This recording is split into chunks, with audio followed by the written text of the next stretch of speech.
Thank you. Thanks for having me today at what has become Mississippi's premier gathering of our state's business leaders. I've got to tell you, it has been a great honor for me to serve for the last 8 years as your state treasurer. And if I'm fortunate enough to get elected next Tuesday, it will be my honor to serve you for the next 4 years as your lieutenant governor. You know, we've really had a spirited campaign season this year, and I want you to know that I have a great respect for all of the candidates, Republicans and Democrats alike, that have put their name on the ballot to try to serve in public office. Because I got to tell you, sometimes it's hard to be a candidate for public office. During our campaign, 2 Sundays before the primary, we were fortunate enough to Ely and I and the girls get up and go to church. And after that, I went to an event over in Morton. And then we had a meet and greet in Madison. And Ely and I chose our last event of the day for the specific reason that, as Phil knows, because he and I have sponsored this family picnic in Rankin County many, many times, we chose it because you cannot campaign there. You can't wear T-shirts, you can't wear stickers, you cannot hand out literature. And we thought that'd be a good opportunity for us to get my girls sort of out of the campaign mode, if only for a couple hours on Sunday evening. So we went, and at this event they have jumpies and they have water slides and all these things, and so we thought we were doing this great thing. Well, as I was driving home that night, I looked in my rearview mirror, and my 4-year-old had her bottom lip poked out. And I looked back at her and I said, "Emma, what's the matter with you?" And she just looked at me with the sweetest but serious face and said, "Daddy, I need to tell you something."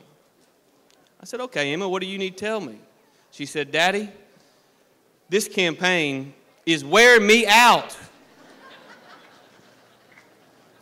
And I replied to her in the only way that I knew how, which was, "Well, baby, this campaign is wearing me out too."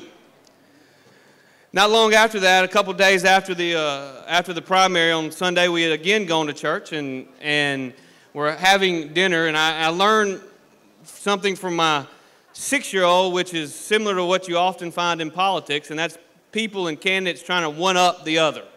So we were finishing dinner, and this couple that we had seen not for quite some time came up and said to my 2 little girls, "We got to see y'all during the campaign, and y'all did such a great job." Well, my 6-year-old looked at her and said, "She was just on TV. I was on TV and radio." So I have great respect for the people who will put their name on the line to serve us in public office. I want to thank all of you for your support during our primary campaign.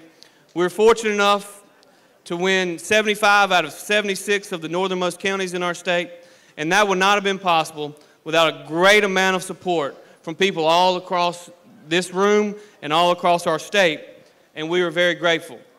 But soon, Election Day will be over.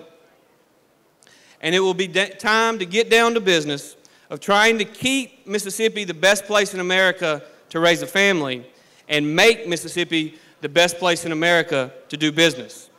Ely and I grew up in small Mississippi towns. We graduated from Mississippi public schools. We went to a Mississippi college, graduated and got great Mississippi jobs, got married and started raising Mississippi kids. Most Mississippians want to do just that, but not all of them have that option. Every community in this state is fighting a battle to keep our best and our brightest from having to move to Texas or Georgia or Florida or somewhere else to start a career. Too many Mississippians think college is something they can't even dream about. Too many entrepreneurs look at our business climate and choose to start their companies in other states. But I know that all of us in this tent are working very hard to change that. That's why I'm so thankful that all of you have come together to work on Blueprint Mississippi. I know we are all looking forward to January when we'll be able to see the full report with the specific action items and metrics that you are proposing. It is exciting for me to have the privilege to serve at such a great and important time for our state. I believe we've made great progress over the last 8 years, and I know that we have the opportunity to build on that success if we make some bold decisions now. I was glad to see Jim Barksdale speaking earlier. He was one of my great supporters in my campaign, and I'm very appreciative of that. But I also appreciate the fact that he is a passionate advocate for education. Because let's face it, we must start by improving the education attainment level of our citizens. We have to make sure that we're providing access to a quality education for all of our people. We have to improve early childhood education curriculum to get children off to the best start possible. We have to put college within reach for every child that needs it. And we must make sure that our workforce is trained for the skills our employers demand. We've made great progress under Governor Barbour in attracting better and higher paying jobs. We have to continue to focus on economic development. We have to keep upgrading our workforce, and we have to protect our state's fiscal health. My view is that we should only issue long-term debt for long-term projects, like major economic development initiatives to bring better careers to Mississippi.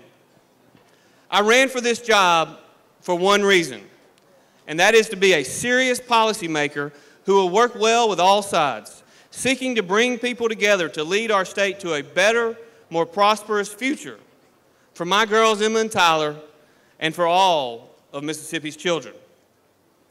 Ely and I wish to thank all of you for the warm reception we've received all across our state as we've campaigned in your communities and asked for your support. I will work hard on your behalf.